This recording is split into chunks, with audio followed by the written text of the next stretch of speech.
Avui vos porte una altra llegenda britànica, i és que la BCA Gold Star no va ser una moto qualsevol. Va ser l'obsessió britànica pel rendiment fet a metall. Nascuda en 1938, el seu nom provenia d'una insígnia d'or que s'atorgava als pilots que aconseguien passar les 100 milles per hora al circuit de Brooklands. Què vull dir en això? Doncs que el seu nom no era màrqueting, era mèrit.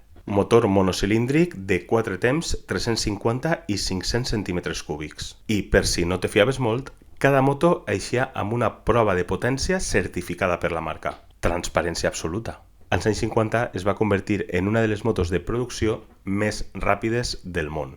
Dominava carreres i, efectivament, també va formar part del moviment Cafè Racer. Era exigent, vibrava i no perdonava errors. Però quan connectaves amb ella, la sensació era pura. Potser a vegades és el que ens passa un poc amb aquestes motos noves, no? També és de veres que la BSA Gold Star va deixar de fabricar-se al 1963, però no va morir.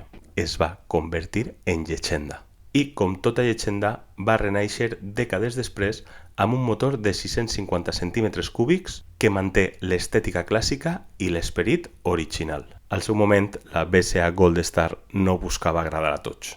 Buscava tindre caràcter.